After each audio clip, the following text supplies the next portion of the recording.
Welcome back, Fanfield family, and welcome to the first installment of a new series, The Elder Scrolls Reading Club. Those of you who know me will know that The Elder Scrolls III Morrowind is not just my favorite Elder Scrolls game, but my favorite game ever. Yes, more than Knights of the Old Republic, more than Doom Eternal, more than even Final Fantasy VII. One thing that the Elder Scrolls games excel at is world building, and this is never as evident as when looking at the books scattered around the game world. It would have been so easy to just place books around as static objects, but Bethesda went above and beyond and made hundreds of actually readable books. From my discussions with other players of Elder Scrolls games, not many people seem to take the time to stop and read the books they find. That's what we're going to do with the Elder Scrolls Reading Club. We'll look at these books, read through them, and then discuss them.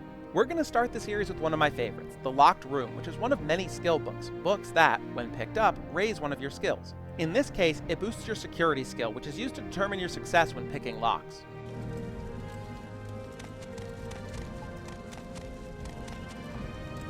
Yana was precisely the kind of student her mentor Arthkamu despised, the professional amateur. He enjoyed all the criminal types who were his usual pupils at the Stronghold, from the common burglar to the more sophisticated blackmailers, children and young people with strong career ambitions which the art and science of lockpicking could facilitate. They were always interested in simple solutions, the easy way, but people like Yana were always looking for exceptions, possibilities, exotica. For pragmatists like Arthkamu, it was intensely vexing. The Redguard maiden would spend hours in front of a lock, prodding at it with her wires and picks, flirting with the key pins and driver pins, exploring the hull with a sort of casual fascination that no delinquent possesses. Long after her fellow students had opened their test locks and moved on, Yana was still playing with hers. The fact that she always opened it eventually, no matter how advanced a lock it was, irked Arthkamu even further. "You're making things much too difficult," he would roar, boxing her ears. "Speed is of the essence, not merely technical know-how. I swear that if I put the key to the lock right in front of you, you'd still never get around to opening it." Yana would bear Arthkamu's abuse philosophically. She had, after all, paid him in advance. Speed was doubtless an important factor for the picker trying to get somewhere he wasn't supposed to go with the city guard on patrol behind him, but Yana knew it wouldn't apply to her. She merely wanted the knowledge. Arthkamu did everything he could think of to encourage Yana to move faster. She seemed to perversely thrive on his physical and verbal blows, spending more and more time on each lock, learning its idiosyncrasies and personality. Finally, he could bear it no longer. Very late one afternoon, after Yana had dawdled over a perfectly ordinary lock, he grabbed the girl by her ear and dragged her to a room in the Stronghold, far away from the other students, an area they had always been forbidden to visit. The room was completely barren except for one large crate in the center. There were no windows and no other door except for the one leading in. Arthkamu slammed his student against the crate and closed the door behind her. There was a distinct click of the lock. "This is the test for my advanced students," he laughed behind the door. "See if you can escape." Yana smiled and began her usual slow process of massaging the lock, gaining information. After a few minutes had gone by, she heard Arthkamu's voice again call out from behind the door. "Perhaps I should mention that this is a test of speed. You see the crate behind you? It contains a vampire ancient who has been locked in here for many months. It is absolutely ravenous. In a few minutes' time, the sun will have completely set, and if you have not opened the door, you will be nothing but a bloodless husk."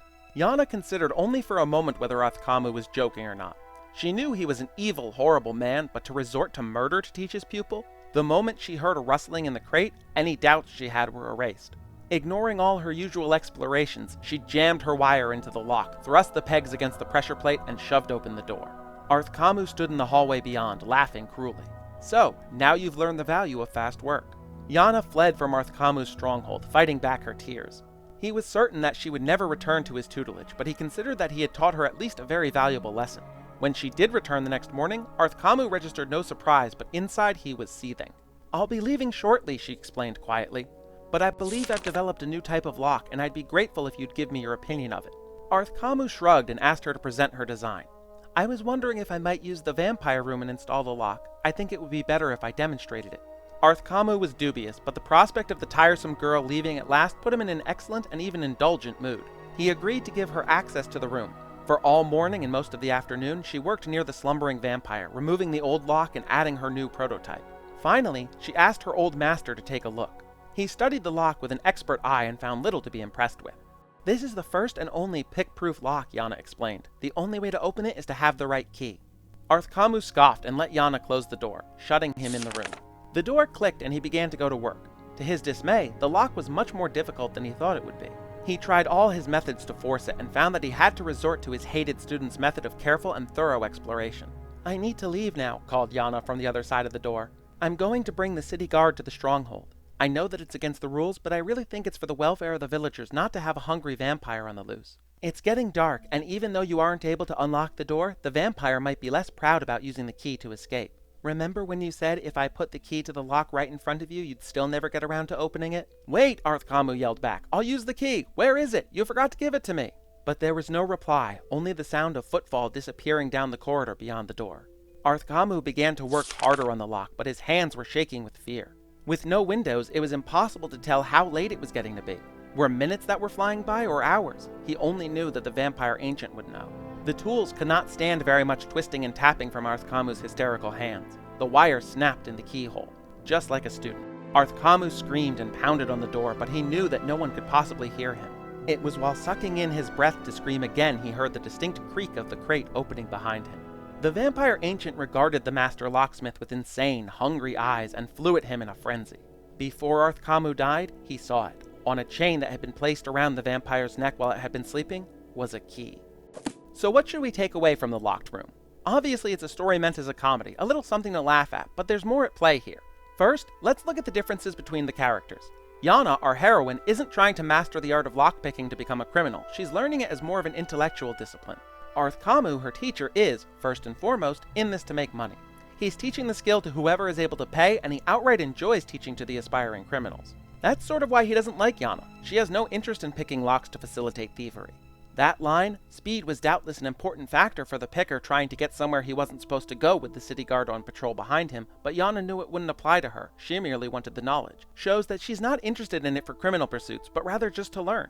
Yana's approach to lockpicking is very reminiscent of the iconic Aesop's fable, The Tortoise and the Hare. Slow and steady wins the race. She always succeeds because she takes things slow, she doesn't rush. After all, if your pick snaps off inside the lock, you're kinda screwed. So from Yana's perspective, taking the time to understand the intricacies of the lock is more important than rushing through. That isn't to say that Yana, or us as readers, shouldn't be able to go fast when it's necessary. Had she not had that requisite skill to get through the lock quickly, she would have been vampire food and the story would have ended right there. There's a very famous quote from Sherlock Holmes. No, not the modern TV version, the original. In Sir Arthur Conan Doyle's 1891 novel A Scandal in Bohemia, Holmes asks Watson how many steps there are from the hall to the room they're in. Watson, despite having walked up and down those steps hundreds of times, cannot tell Holmes how many there are. Holmes's famous line here is, "You see, but you do not observe." In Arthkamu's situation, he heard but he did not listen. Yana told him that the key was in the room. Not only that, she told him that the vampire had the key. Had he been really listening, he would have realized that she placed the key on the vampire and he could have grabbed it and escaped. Arthkamu's arrogance and overconfidence was the final nail in the coffin. He looked at Yana's lock prototype quickly and dismissed it as nothing special. He thought that as a master of lockpicking, there was nothing beyond his skill, and that hubris led him to put himself in a situation that ended in his death. So, the takeaway here is threefold. First, take things slow. Understand your task even before you set out to complete it. Second, be aware of your surroundings. Don't get so focused on one thing that you lose sight of the bigger picture. Finally, confidence in your abilities is fine. Good even, but overconfidence can be your own undoing. Have perspective, know yourself, your skills, and your failings. Arthkamu clearly overestimated his abilities or underestimated Yana's skill at creating an unpickable lock. Had he more accurately judged those two skill levels, he never would have agreed to be locked in the vampire room. So that's the locked room. If you want to read it for yourself, you can find it in a few places in the game world. The Nissus Barracks, the top level of Glormarin Keep, and the cave Zainsibilu. It can also be found in a handful of places in Oblivion, Skyrim, and Elder Scrolls Online. Did you like this story? Have you ever found this book in Morrowind? What are your thoughts on the locked room? A poll is up to determine which book I cover next, so you, yes, you, the one watching this video, can help choose what book we'll talk about next. I'm going to try to have a new video in this series for you every Tuesday while still doing the usual Friday uploads. That's right, you get 2 videos a week from now on. Thank you so much for watching. If you enjoyed this, there's more on the way, so please consider liking, commenting, and subscribing. It all really helps the channel out. There's a new video every single Friday, and I'm going to try to have a video most Tuesdays as well. There are also polls so you can weigh in on what I cover on the channel, posts so you can have consistent updates, bonus videos, and more. If you want to check out the ongoing Out of the Spotlight series where I cover lesser known or underappreciated characters from fiction, click here for the playlist. Or click here for last week's video on Phyraxan sharks. Thank you so much for watching, and I'll see you in the next one.